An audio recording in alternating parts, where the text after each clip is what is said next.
ఇది కోసం ఫైటింగ్, మామూలు ఫైటింగ్ కాదు. కడపలో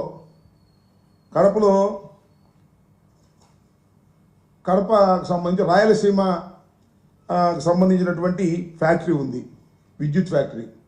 దానిలో అద్భుతంగా యాష్ వస్తుంది, ఆర్టీపీపీ రాయలసీమకు సంబంధించినటువంటిది. దీనిలో 4000 టన్నులు ఫ్లై యాష్ ఉత్పత్తి అవుతుంది.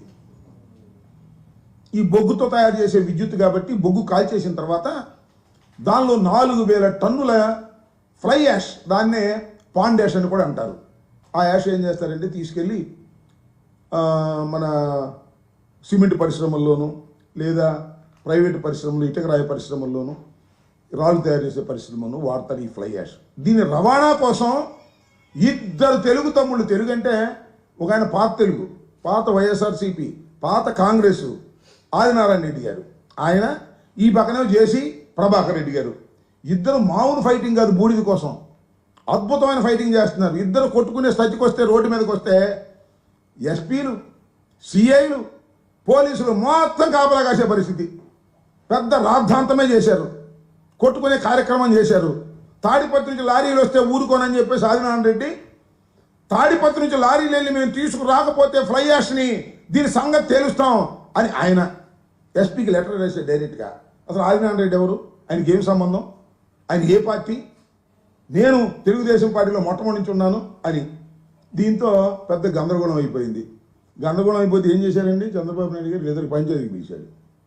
నిన్నే పాపం ఆదినారాయణ రెడ్డి వచ్చాడు, మన జేసీ ప్రభాకర్ రెడ్డి గారు రాలా, ఏం చేస్తావు చేసుకోమన్నాడు. నేను రానన్నాడు.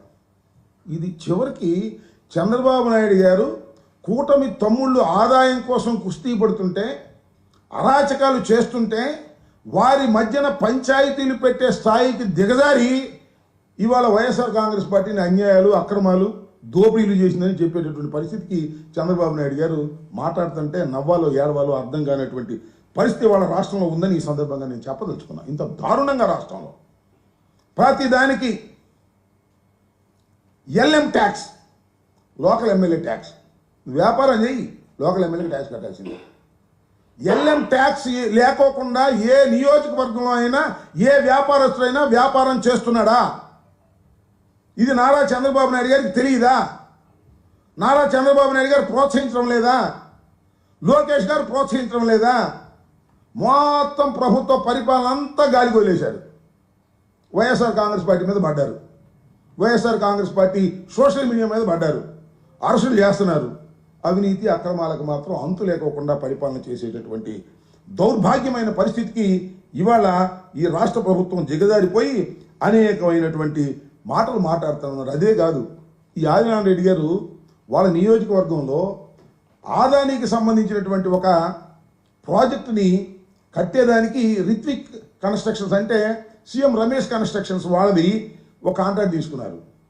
ఆయన దాన్ని సివిల్ వర్క్స్ ప్రారంభిస్తుంటే, డైరెక్ట్ సివిల్ వర్క్స్ ఎలా ప్రారంభిస్తావు, మా ఎమ్మెల్యే గారికి డబ్బులు కట్టాల్సిందే అని ఆదాని కంపెనీ అయినా సీఎం రమేష్ కంపెనీ అయినా సరే డబ్బులు కట్టండి మేము ఒప్పుకోము, కప్పం కట్టండి మేము ఒప్పుకోము అని చెప్పి దాని మీద దాడి చేసి అక్కడ దౌర్జన్యం చేసి ఆ సామాన్ అంతా వాళ్ళగొట్టారు.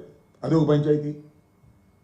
వాళ్ళిద్దరు బీజేపీని, మళ్ళా బీజేపీ అయినా జనసేన అయినా తెలుగుదేశం అయినా క్యాష్ కొట్టందే పని కాదు అనేటువంటి పరిస్థితుల్లోకి ఇవాళ రాష్ట్రంలో ఉన్నటువంటి శాసనసభ్యులు విరుచుకు పడుతూ ఉంటే చంద్రబాబు నాయుడు గారు మాత్రం నేతి బీరకాయలు నెయ్యిలాగా కోస్తా ఉన్నాడు.